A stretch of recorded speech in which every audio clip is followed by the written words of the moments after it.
Delights to have you join us this morning on Global Morning, reaching you live and direct from the nation's capital, Abuja. Everything is pointing now to the end of the year, and the excitement is everywhere. My name is Ramsey Enoch Agbo, and of course, we are here today to bring you to speed with happenings in Nigeria and around the world. Don't forget that on Global Morning today, we'll be bringing you a lot of insight and, of course, detailed analysis for two basic topics. Two conversations will be going on with our guest on the program today after the newspaper review, because we bring you the headlines. What are the papers saying? What's going on around you? How's the insecurity situation? How are the girls faring in captivity? Have they been rescued? What's happening in Kwara State? What's happening in Ekiti State? What is happening in Gombe, Kebbi, and Benue, and other parts of Nigeria, of course? We'll bring you all of that detail this morning. Well, yesterday was a deciding moment for Mazi Nnamdi Kanu, of course, the leader of the proscribed people of Biafra. And of course, as it is, the judgment was passed yesterday. A lot of twist to that judgment that was being passed. Some people believe that that judgment has been long overdue. Some persons are of the opinion that, well, it is a life imprisonment, even though there was a push for death sentence, but Justice Omotosho, in his own wisdom and according to the law, someone said something this morning, and I was reading it, and I said, okay, a lot of twist to this whole situation. He wrote and he said, well, a lot of people, some people are blaming the judge for that judgment, but that the judge was actually magnanimous to an extent, and of course tempered justice with mercy to an extent, or else the sentence would have been more, the judgment would have been more severe, because all the charges, he was found guilty of almost all the charges, maybe except one, but then the judgment has been passed, and reactions coming from everyone, different people. You know, as a matter of fact, there are people who are in support, who are followers, ardent followers of Nnamdi Kanu. But as it is right now, I think the judgment has come from the court of law. Is he going for an appeal? I was seeing in one of the papers this morning that he may be going for an appeal. But then, one thing is this. I think there are certain things that we need to know about the law. The law is not a respecter of person. The law does not answer to emotions. The law does not answer to bias, to ethnicity, you know, to tribe and tongue, to region, like a lot of Nigerians do during electioneering period. This is my brother, I need to vote for him. He's from our region. It is our turn. You know, the law is does not give credence to that belief. So the law most times take its course. I've spoken with a lot of people who are legal practitioners, and one thing they will keep telling you is, well, people are accusing the judiciary that election is being won now in court and not at the polls. But then the judges have no option than to go with the evidences presented before them.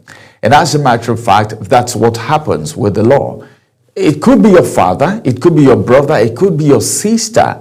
But then when it comes to the law must be followed. It's a laid down law. It is not you who made the law. Even if it is you who made the law, like it was being cited by someone today, he said, well, Pontius Pilate, never wanted Jesus crucified, but the law has been written, and it told the Jews, what do you want? Go by the law. And he had no option than to go with the law, because he was the one who wrote down the law, and it was unanimously agreed by the Jews. So the law is law anywhere, anytime, any day. But whatever has happened, I think the body language of the accused spoke volume yesterday and even before yesterday.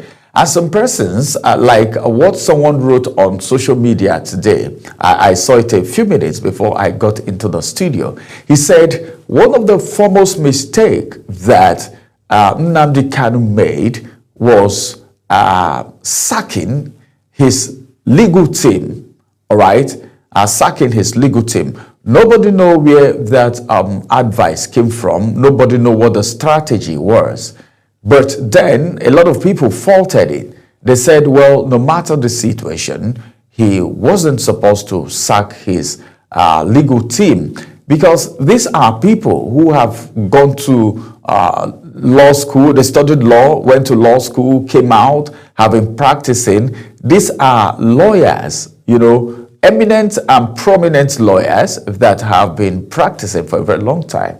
But he decided to sack his legal team and said, well, he's going to stand for himself. I saw some clips yesterday from the court where he was speaking. He took the mic, maybe when he wanted defending himself, and he was saying so many things and accusing the judges that didn't even know the law.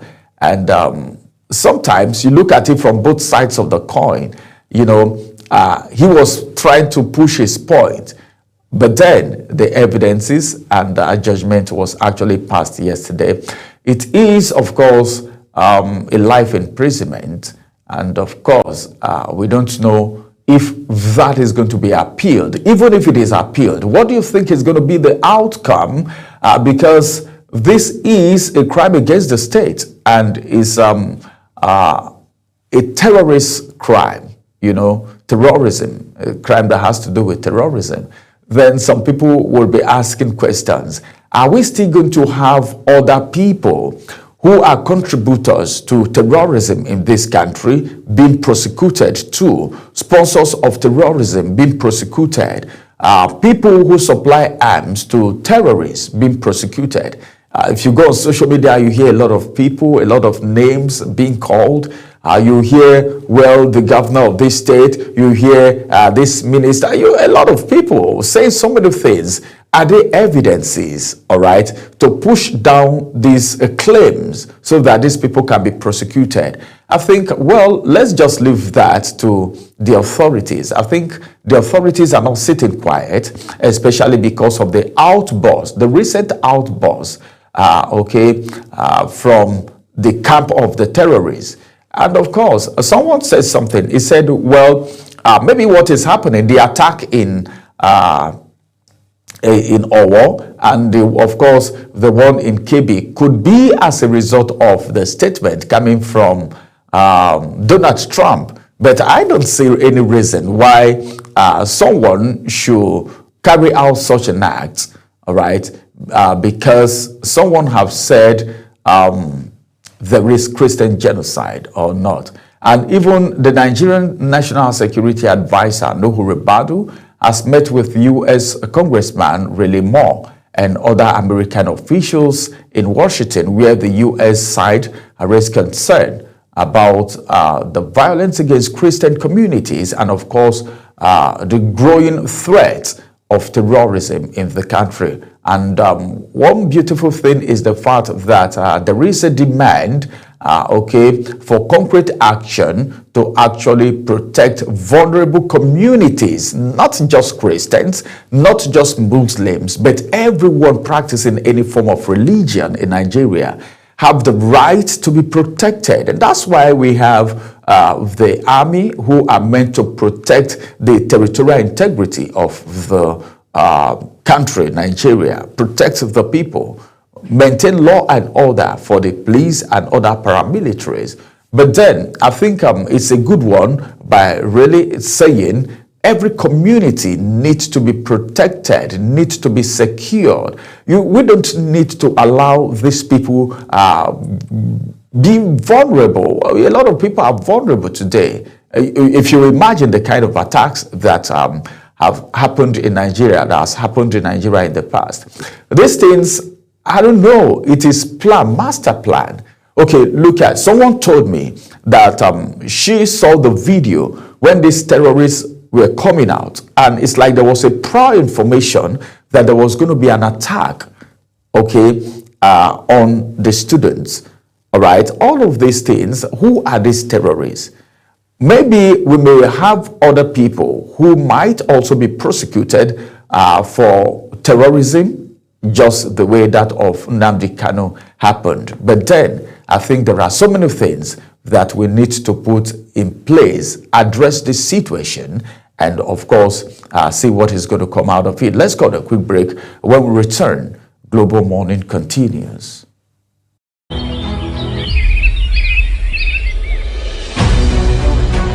Global Morning is your top morning show here on Global Television. We bring you fresh news updates daily while delving into a variety of current affairs and topics. And at the same time, keeping you well informed about important events, both national and internationals. Global Morning serves as a valuable source of information, helping viewers like you start your day well informed. Stay connected from Monday through Sunday to a wide range of latest news making rounds on Global Morning. We're on the road to protest. And the president meets all of our demands.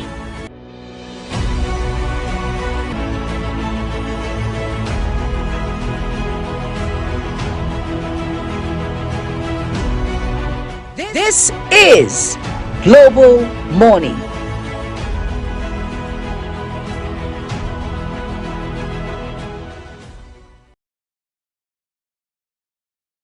Welcome back from that break. It is still a Global Morning, and of course, moving away from Nnamdi Kanu's case, the 20-year jail term, and of course on count 2, and of course 5, and yes on count 7.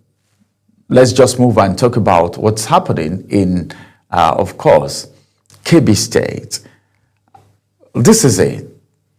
The federal government has promised, all right, it's even an assurance coming to the families of the abducted students in Maga that the federal government will deploy every available resources. What are the resources? You know, sometimes you begin to ask questions. How is our security architecture like? How is it like? The president actually sent the vice president there, all right? And the assurance, see, beyond giving assurance, do you think there are other things that we could do to ensure that this situation doesn't occur again? First of all, it was the Chibok girls. Now, of course, it is the Kebbi schoolgirls that were abducted. Now, there is an assurance coming, and the assurance is coming from the federal government. There is a news flying that some soldiers were actually going to rescue these girls, and they were also attacked. Then the question is, who is there, all right, giving necessary intelligent informations to these terrorists? The death of Uba up to today, a lot of people have not come to terms with how that happened. Somebody that have intelligently escaped from the camp or the snare of kidnappers, then sending your location to your troop. Before you know, instead of your troop arriving, it was the terrorists that arrived, dealt with him, and took his life. It's everywhere. You know, now there is an assurance coming from the federal government that they will do everything, all right, to ensure that the resources that is needed to secure the girls is being released. Let's keep our fingers crossed. But then the president couldn't go to KB, of course, and he did something fantastic. Instead of going to South Africa, instead of traveling, he said, okay, I'm not going to travel. Look at what happened in Owo. Broad daylight. Look at what happened in KB. Those guys were riding on a bike and they were seen. You know, they were seen broad daylight. What happened to our intelligence? What happened to our security architecture? These are questions the Nigerians are asking. And you can't blame it on them. Why? Because sometimes when things happen, you begin to put 1, 2, 3 together, and you will be surprised. If there was a prior information, all right, I think something would have been done, because they said a problem known if is half solved. The life of the vice principal has already been taken, and of course there is a promise coming from the federal government, even though they have honored those that were killed, including Brigadier General Musa Uba and the vice principal Hassan Makuko, and of course they commended the security agencies for their sacrifices. The sacrifices enormous. It's just, well, I saw a video of a security operative crying. He was left alone in the bush. Everybody ran, and of course, he was left alone. He was walking in the bush and was praying, please, God help me, God help me. You know, if you know what these security operatives go through, the sacrifices that they are making, but what are they getting in return? That's the question Nigerians are asking. Why are they asking these questions? Okay, look at what happened to Musa Uba. You know, look at the kind of mercenaries, all right, that are being used by the terrorists. We don't know where they are coming from. But as a matter of fact, some people said they are foreigners. Other people said they are insiders. Some people said they were brought in because by miners, illegal miners for that matter. But then, if you want to come take the resources of a country, you don't need to constitute terrorism or carry out a terrorist act. As it's been alleged anyway, nobody is sure yet. We've not seen people arrested, illegal miners arrested and accused of sponsoring terrorism, but as it's been alleged. But I don't think it's a good thing having these people, you know, carry out all of these activities. Priscilla Obasi is with me in the studio, and as a matter of fact, I've been talking, and you know, women can be emotional. She decided not to talk all the while because of the kind of things that I was talking about. You know, when somebody's father has been sentenced to 20-year jail term, then you start talking about girls. She is a mother, of course. Girls that were being abducted. You know, the feeling was getting deep down in her, and right now I need to bring her up, Priscilla. You know, I don't know, but you are a mother. I've monitored your feeling all the while since I was talking. I've monitored your feelings, and of course, you decided to be quiet, even when I wanted you to, you know. But as it is right now, looking at everything, Priscilla, it's a sad one. I think if you just go on social media, compose yourself. Don't get too emotional. If anyone goes on social media right now, I think one of the things we're scared of seeing is another bad news. The news in the past 72, or let's call it the past 4 days, has just been sad, terribly sad. And then when the Kirby girls were abducted, the only thing that came to my mind was how are their parents sleeping? Imagine going to bed in the night knowing fully well that my child is in danger. My child cannot be safe. It's not just the fact that, you know, they are missing, but they are in the wrong hands. It's one thing for a child to go missing. It's another thing for them to be in the hands of, you know, in a captive, you know, situation. So it is really sad. My heart goes out to every parent, you know, of any child in that school. I mean, that will not be enough, but what can we do? It's just sad. And we've come to the point where in our security system, we need to do better. it is not just doing better. We need strategies. We need laid out plans. We need the president and the service chiefs, all of those people involved or that are supposed to be in charge of our security, especially the heads.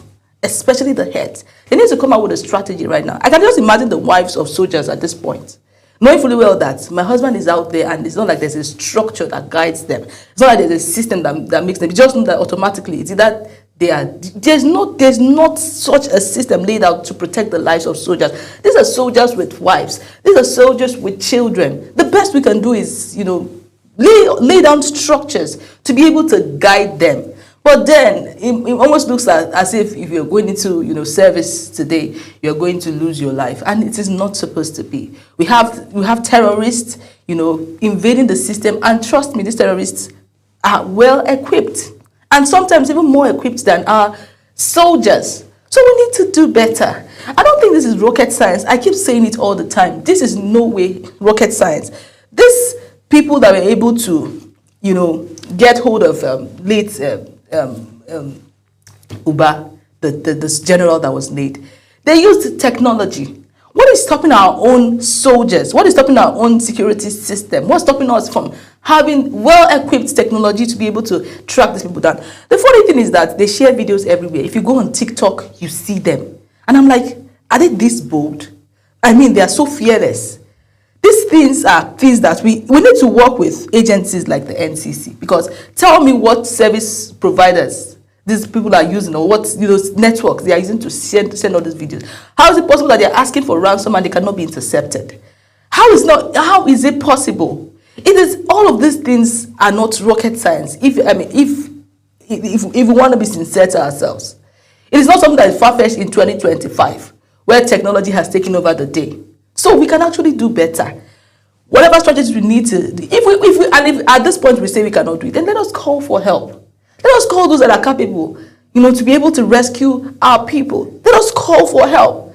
It's not a thing of shame. It is better than allowing our own to be wasted day by day. It is sad at this point. Our hearts, Nigeria, I would say, at this point is bleeding. Nobody is happy. I personally am not happy. Going through it, every day you pray not to see one bad news. Every day you go to internet, your hope is, I hope nothing has gone wrong. And trust me, you are always disappointed. All right. The disappointment is all round at this point in time, because everyone is even confused right now. A lot of people are confused because you can't ply the highway. You can't travel by road. You can't stay in your estate with two eyes closed. People can barely feel at home in their own country, in Nigeria right now. Can you go to farm? Can your parents go to the farm in the villages? All of these are put together. I think more is expected from our security operatives. The security architecture, I think, needs overhauling to an extent. Let's see if the statement from Donald Trump, nobody knows yet. Some people are saying, well, we need him. Even Turaki made a statement saying, well, not just genocide, but then democracy. And of course, APC have kicked against that, meaning there is need for help. Nigeria needs help, all right? The average Nigerians in the community, the farmers in Benue State, in Agatu, the ones in Owo, the ones in Ikare, they need help. They need to go to farm so that at least food insecurity can become, food security will become a thing of the past. All right, let's go on a quick break. After this break, we'll return and we will look at the national dailies to see what the papers are saying. Stay with us.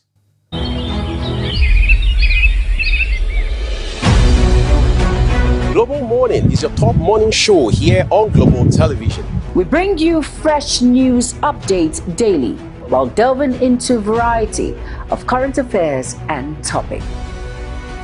And at the same time, keeping you well informed about important events, both national and international. Global Morning serves as a valuable source of information, helping viewers like you start your day well informed. Stay connected from Monday through Sunday to a wide range of latest news making rounds on Global Morning. We're on the road to protest. And the president meets all of our demands.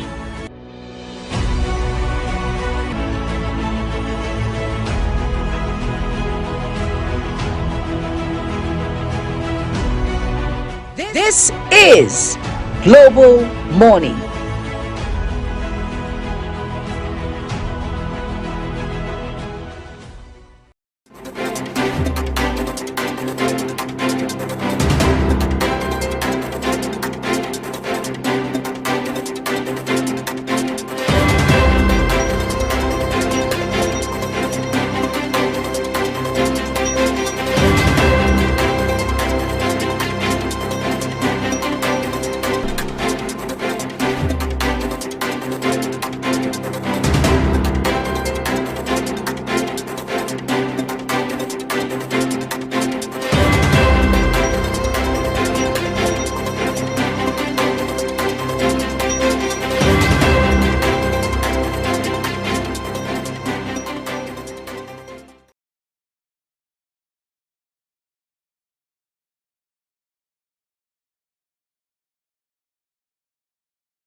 Hello, it is a beautiful day. I'm excited to come your way again with Heart to Heart.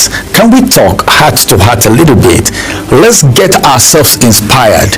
In case you don't know, every day come loaded for you. In every day, there is something for you. But what is the place of hope for our everyday life? Today, we want to look at hope a little bit. Some people are hopeless already, because of the things happening around them, because of their background. But then, a lot of people don't know that their background does not have the ability to put their back on the ground. But you put your back on the ground before your background even tell on you. You don't know you can break through those hurdles. You can. Let's look at hope. I want to build your hope a little bit today on the program. Let's see what Desmond Tutu have to say about hope. As a matter of fact, according to Desmond Tutu, he said hope is being able to see that there is light despite all of the darkness. You see light when people are seeing darkness. That's what makes it different. That is exactly what makes you unique. Because what others are seeing, you are seeing a different thing. Where others are seeing difficulty, where others are living hopelessly, you see hope all the way. That's what makes you stand out. That's what makes you break through. Let me just give us a little background about what hope is and how you can stay hopeful and the benefit and importance of hope. As a matter of fact, I'd like you to know that hope is the invisible thread, all right, that pulls us through the darkest times. Invisible thread. What did I say? Invisible thread. This thread is invisible, but you need to develop the eyes of the mind to be able to see this thread that is capable of pulling you through the darkest time. Some people don't know dark times are always there, but you have what it takes to see light, vision. Have you ever come to think about what happens when light appears in darkness? It will appear as if darkness has never been there. That is the presence of light. And that can only happen for a man, a woman who is hopeful. I would also like to let you know that it doesn't deny the presence of pain or challenges. They are always there. In as much as the earth remain. In as much as we are here, the tough times are always there. The challenges are always there. The pains are always there. But there is something that makes you unique and stand out. Living your life with the mentality and the mindset that this darkness, this pain, these challenges are not capable to stop you of meeting up with your dream. I'd like to let you know that these challenges, these pains, this darkness gives us reason to keep moving forward. That's what it means. That mentality that you can surmount the hopeless situations around you, in your environment, in your home, in your workplace, in your business places, that single mentality is capable of keeping you moving. You keep moving, you keep moving. I tell people all the time, there is something that is very important in life. That is the mentality that, yes, it's good to fly. To be a flyer, a high flyer, to be a high flyer is not negotiable. You want to fly, but if you can't fly, run. If you can't run, walk at least. If you can't walk at all, you are incapacitated with maybe situations, the dark times, the challenges. Instead of you not to be mobile at all, please crawl. What did I say? You have to fly.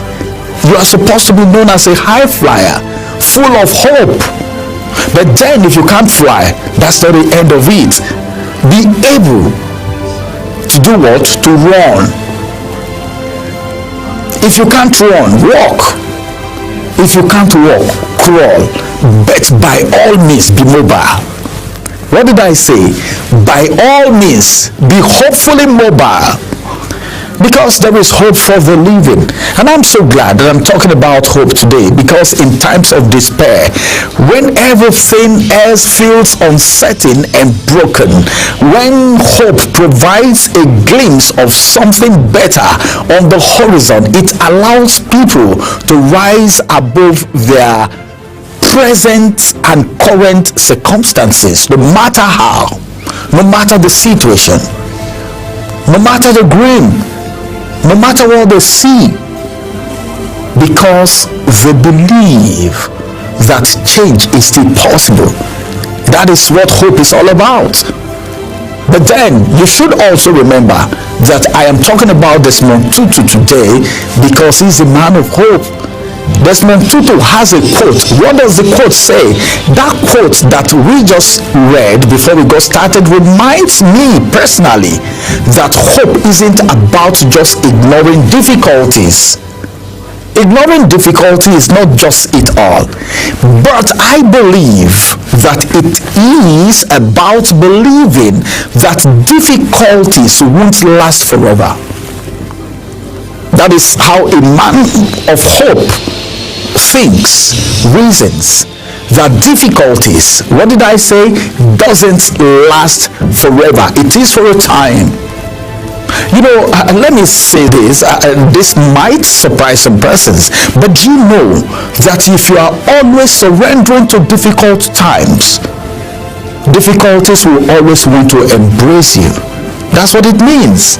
But if you know that this difficulty is for just a moment, then you keep pushing, you keep pushing, you keep pushing, pulling out, putting forth for light, because that is darkness. With that hope and that belief that difficult times, challenges, pains don't last forever, gives you the hope that light will soon shine in the midst of that dark time. And I also want you to know that it is time that we all need to give light the chance. In whatever we do, we need to give light, what did I say? The chance. Because I think I need to say this. If I don't say it, then I don't think I'm doing anyone any good. Let me just inform us that it is light that guides us when all else fails. It is hope that keeps us moving even when we don't know what is going to happen next, but we believe that all things will work together for our good. And that's the reason it's very necessary for us to stay hopeful. And when nurtured, hope can inspire action. Did you hear what I said? When nurtured, that is to tell you that hope somehow, according to my belief, is a living thing that needs to be nurtured. And when it is well nurtured, something happens. Should I tell you what happens when hope is nurtured? Hope can inspire action. Because if you have the hope that yes, this thing is possible, you put apparatus together to work towards the possibility of that particular thing that we are talking about. So hope can inspire action, renew strength, and rekindle the human spirit. It also gives meaning to endurance and helps people stay anchored on everything around them. Especially when things around you is shifting, shaky, there are storms, there are dark times, people don't believe you anymore because of one situation or the other, and you stay hopeful because you are seeing something that no one else is seeing, and that keeps you going. That keeps you going. You keep building your hope. You keep emphasizing on the things that can make you stand out in everything that you do. All right, I believe someone's hope has been restored today. I believe someone who is about giving up, someone who feels there is no hope anymore because of a particular situation, is getting the hope revived again. Please revive your hope, nurture it, build it, allow it to grow, and it will keep you going. Rekindle that hope again. Maybe you were hopeful, but at some point in time something happened and the light of your hope dimmed down and it's nowhere to be found right now. Go look for it. Get that hope back again. Stay hopeful and stay on track. My name is Ramsey Enoch. Thank you.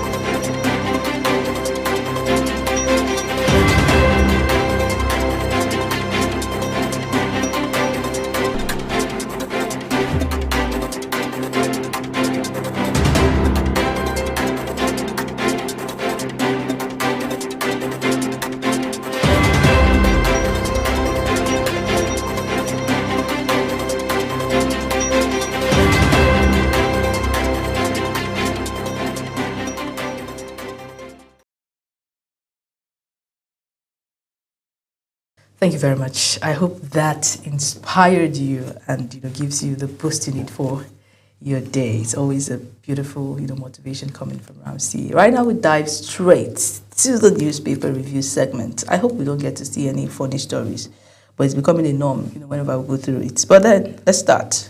We got to do what we got to do. We start with the Nation's newspaper and with the very first story talking about the major win for Nestor as court lifts assets freezed in alleged $1 billion debt dispute. There are three riders to that story. The first one says, resolves alleged indefinite maneuver orders, restores control of assets to Nestor.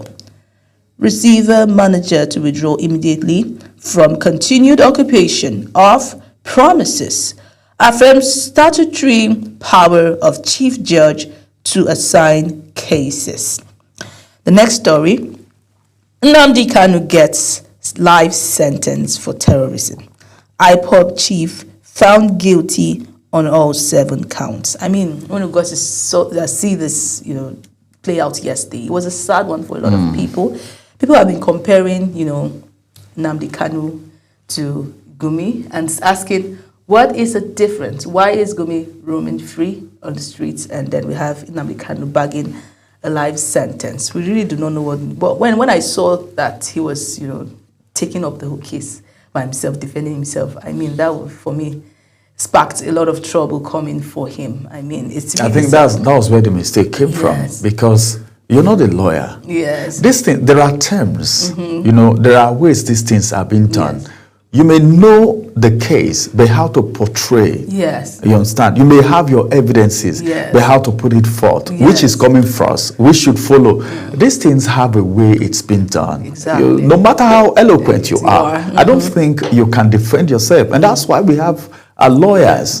So, I think we're keeping our fingers crossed, because he may be appealing, but how far is he going to go with the appeal? That's the question. Well, the most important thing I think Nigerians want is justice, and that is ultimately what we're looking forward to. Let's go to the next story, which is the Star story. Fireworks in U.S. Congress over Nigeria's insecurity. Lawmakers split on religious labeling of insurgency. Tinubu sends Matawale to Kebbi, 900 troops to Kwara. That detail is on page 4.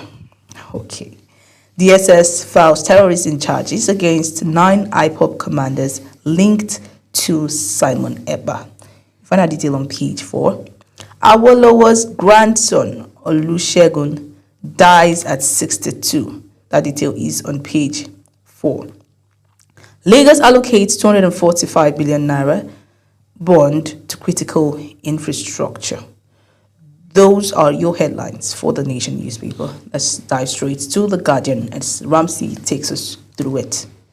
All right, just a few headlines on The Guardian newspaper this morning. I think the page has been bought over by Tantita as usual. All right, above the nameplate, this headline says, major win for Nesto as court lifts asset freeze in alleged $1 billion debt dispute.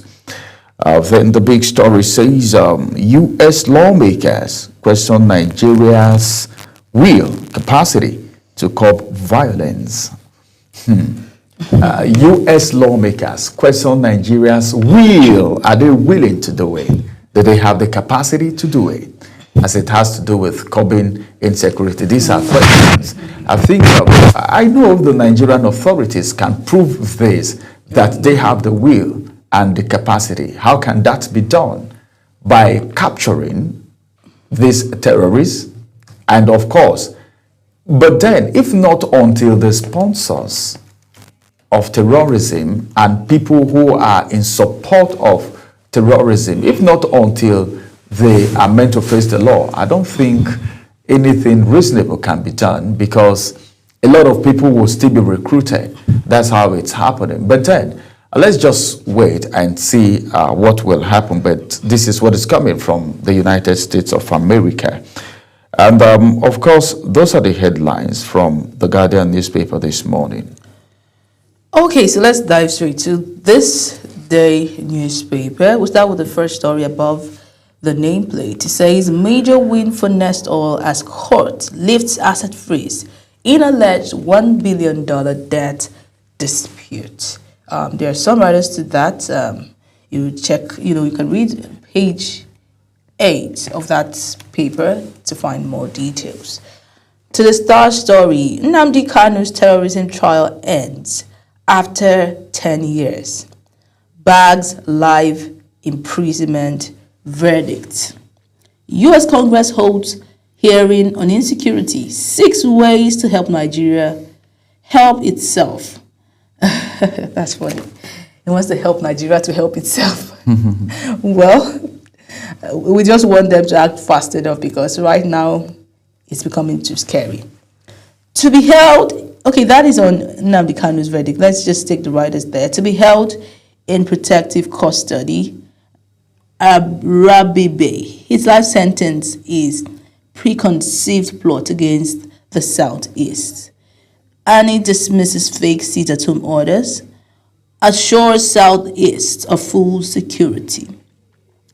Signing of $20 million commercial seed production. Okay, that's a picture story there. Those are your headlines for this daily newspaper. Read up details to get yourself abreast with the stories. Let's go to the Nigerian Tribune now. All right.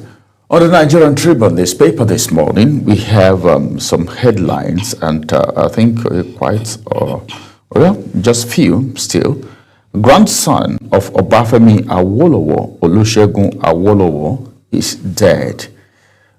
May he so rest in peace. U.S. Congress holds a public hearing on Nigeria as country of particular concern. Details you can find on page 2 of the Nigerian Tribune.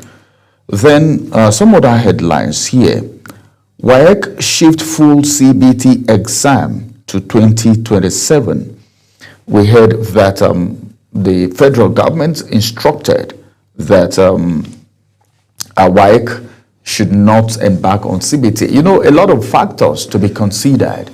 People writing in interior areas, how effective is the internet right there? How many of them are computer literate? Do they need to go through some form of trainings before they go write the WAEC? Well, WAEC is not just written in Nigeria. This is not NECO we're talking about here. And there is a standard for writing WAEC. That is a West African examination council. As it is right now, what is the rule for WAEC in other West African countries, and how is it like in Nigeria? So I think what we should be doubling up for right now is how to ensure that every student, before you get to the class where you are supposed to take WAEC, you should be able to at least do your computer trainings, everything perfectly. Because we've had issues. I've trained secondary school teachers who don't know pen about computers. Some don't even know where the browser is. They don't even know what a browser is. They'll tell you the only thing I do with my phone is make calls and receive calls, send SMS. Some cannot even power a laptop. I'm talking about secondary school teachers in a particular state because we're meant to train them on digital skill. I was surprised. So how much more the students? In rural communities. In rural communities. So I think these are some of the things that the federal government should look at. The WAEC board should also look at before these children get to the level of taking WAEC. But then 2027 is still, I think, a bit far. We can put all the apparatus in place before then. Now, the next one says, just one rider to that story, rewards 18-year-old Osun State student who emerged was the best overall nationwide. Then this one says, Aquara Church, that's the kidnappers demand 100 million naira ransom on each victim. Government orders school closure in 5 local government areas. All right, those are the headlines, of course, from the Nigerian Tribune this morning as we move to the next point of call, which is the Daily Independent. Okay, so on the Daily Independent, let's start with the first story there, and it's talking about the schoolgirls abduction. Tinubu asks Minister of Defense for states to relocate to Kebbi. Okay, let's see how this plays out. Tinubu cancels trip over insecurity, empty gesture. Please, let's celebrate that effort because I mean a lot of people are already complaining that he's traveling and then the country is on fire. You get Kanu to appeal life sentence as lawyers weigh in on ruling. Abaribe, that's the writer to that story, Abaribe describes Kanu's life sentence as preconceived. DSS files terrorism charges against IPOB commanders. Rising insecurity. Afenifere seeks overhaul of security architecture.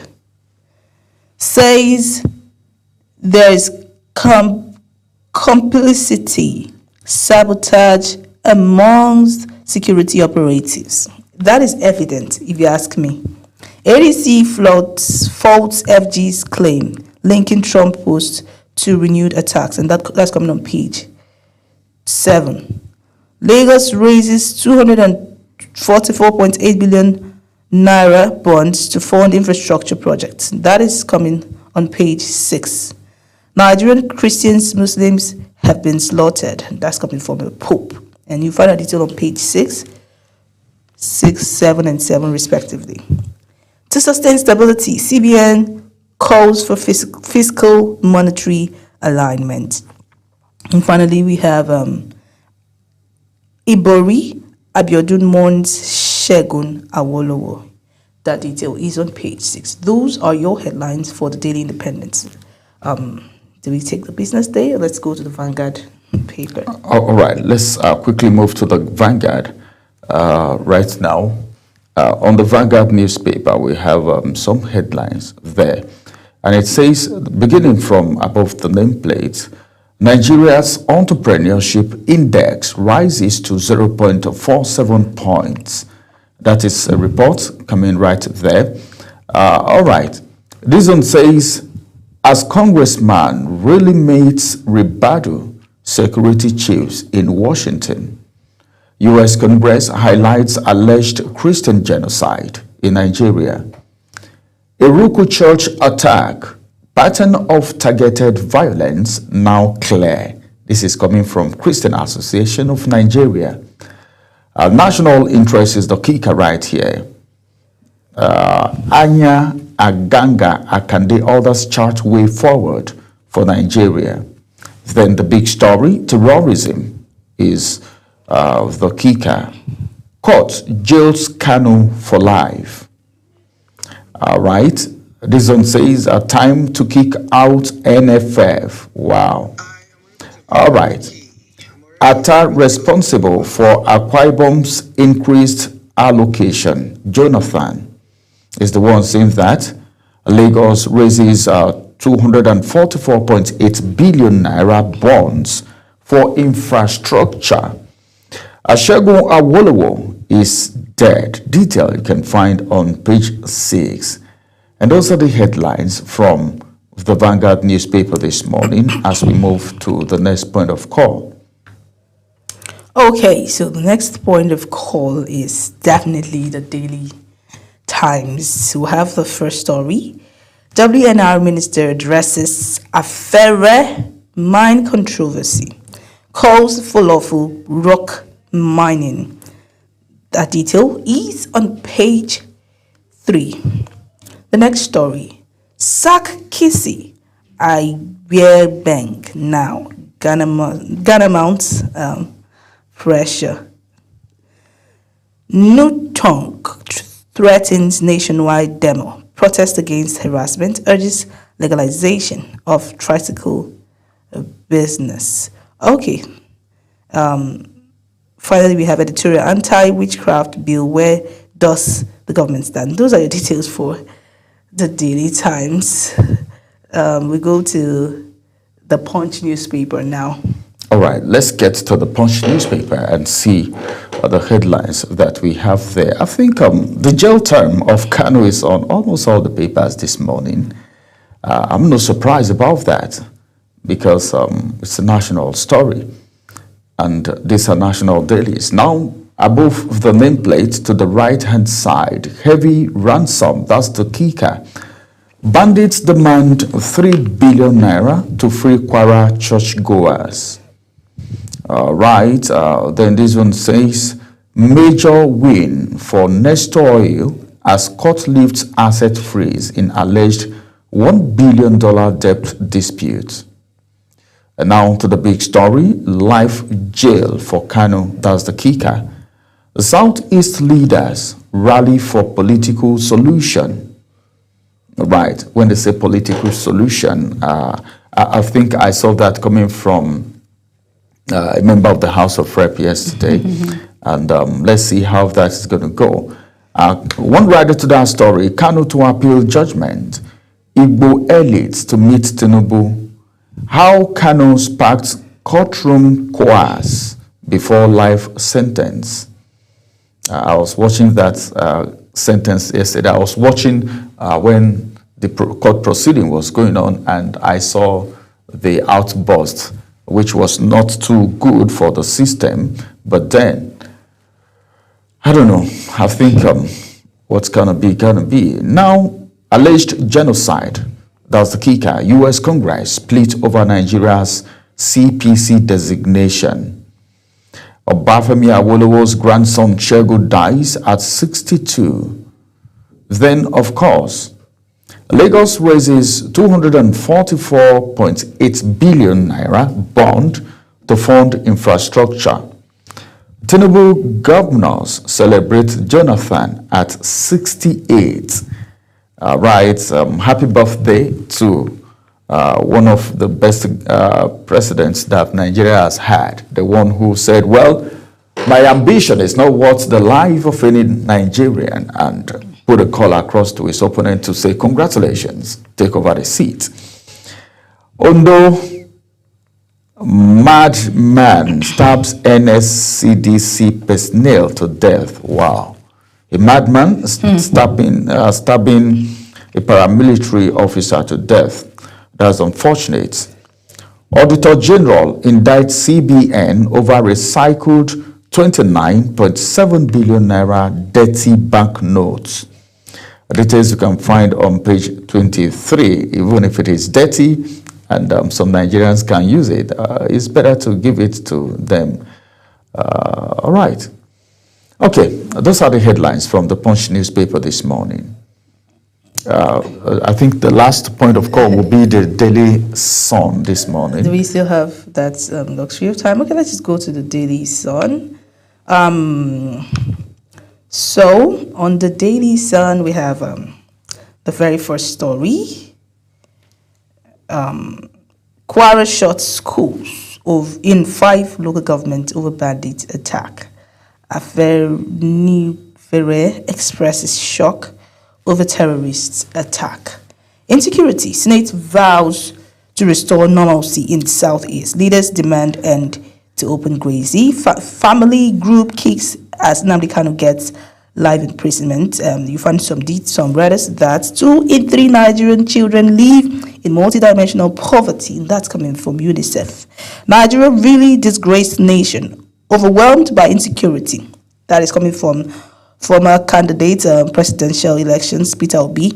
Schoolgirls abduction. Tinubu orders Matawale to relocate to Kebbi. APC governors seek urgent measure. Finally, we have moves by international actors. Interest groups to label Nigeria country of religious intolerance. Troubling, and that's coming from the federal government. Those are your headlines from the Daily Sun.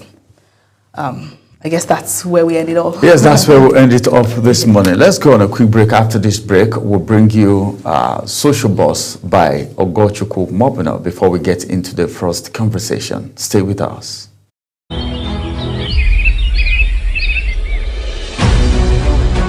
Global Morning is your top morning show here on Global Television. We bring you fresh news updates daily while delving into a variety of current affairs and topics. And at the same time, keeping you well informed about important events, both national and internationals. Global Morning serves as a valuable source of information, helping viewers like you start your day well informed. Stay connected from Monday through Sunday to a wide range of latest news making rounds on Global Morning. We're on the road to protest. And the president meets all of our demands.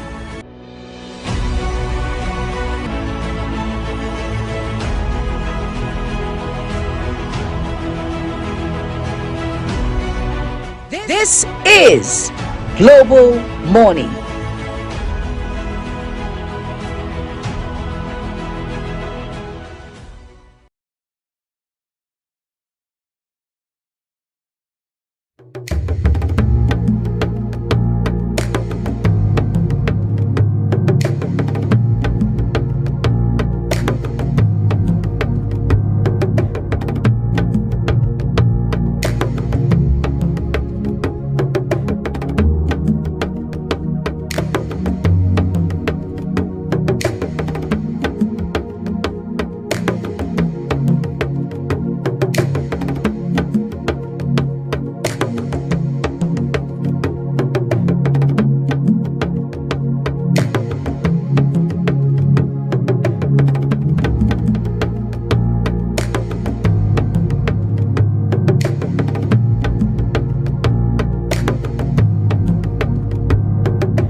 is your top morning show here on Global Television. We bring you fresh news updates daily while delving into a variety of current affairs and topics.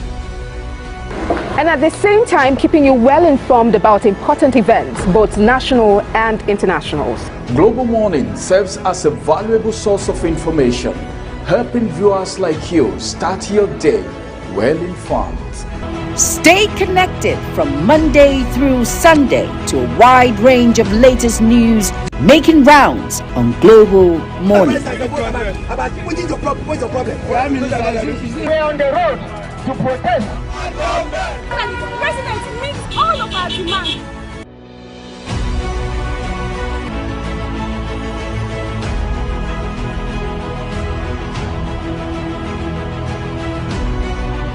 This is Global Morning.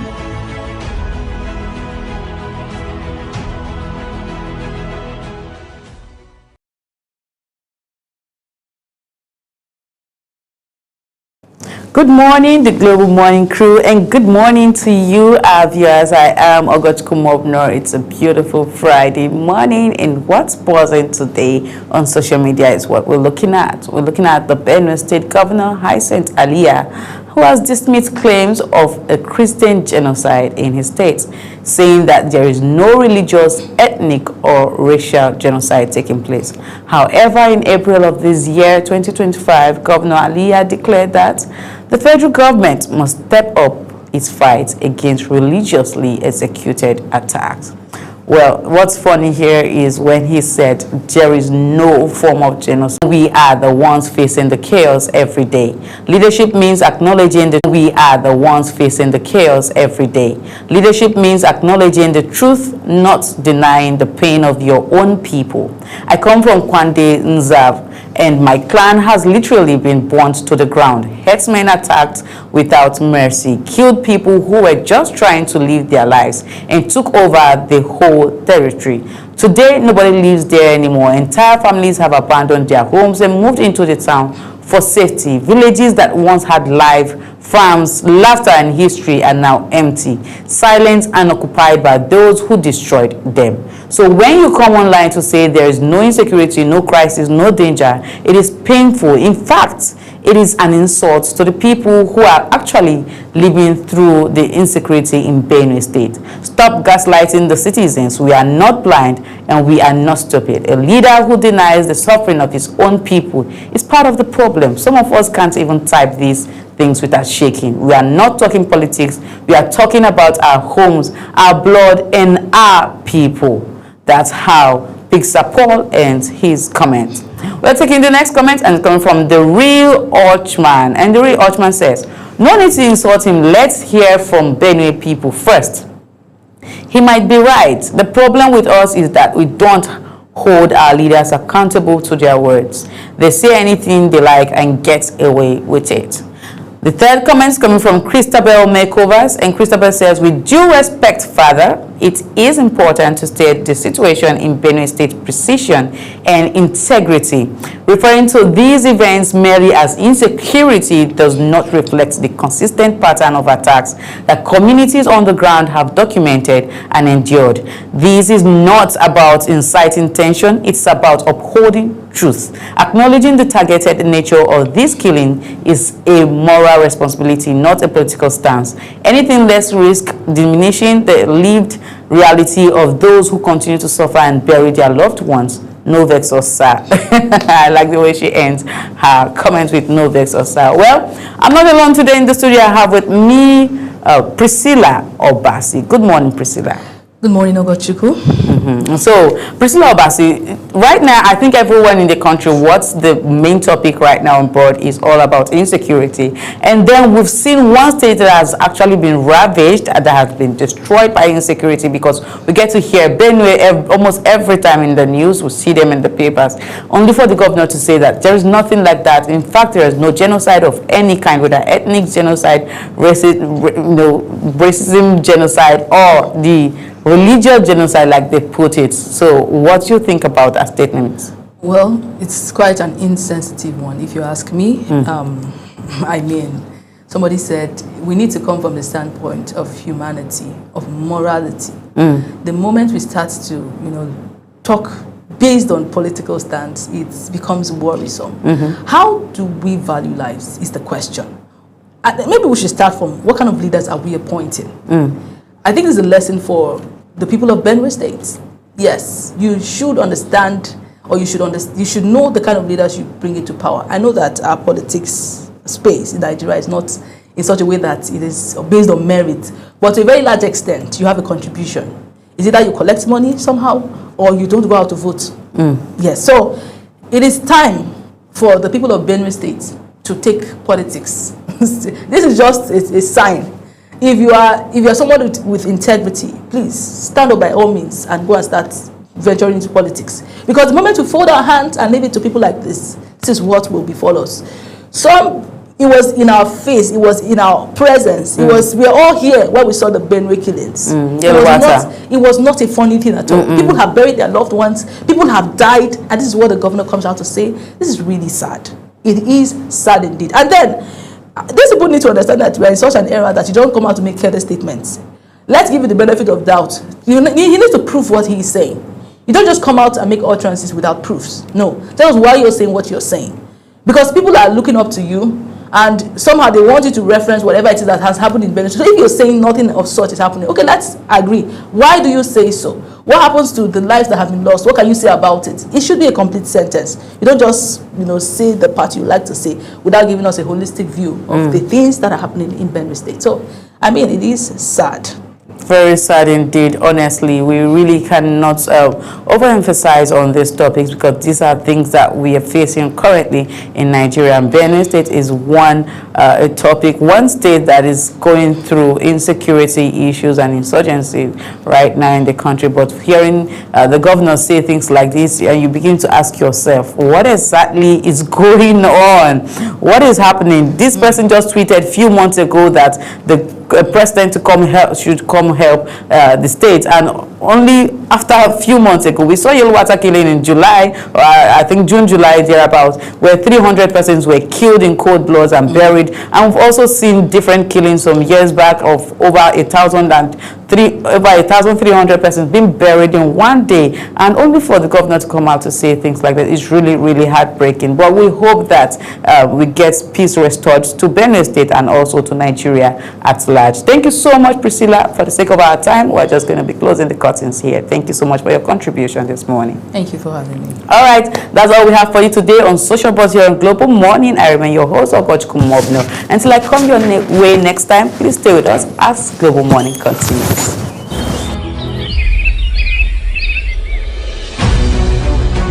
Global Morning is your top morning show here on Global Television. We bring you fresh news updates daily while delving into a variety of current affairs and topics. And at the same time, keeping you well informed about important events, both national and international. Global Morning serves as a valuable source of information, helping viewers like you start your day well informed.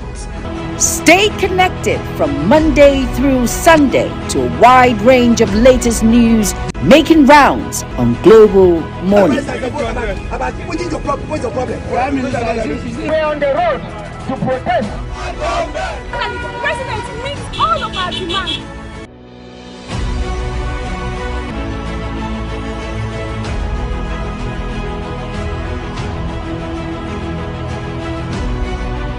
This is Global Morning.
you.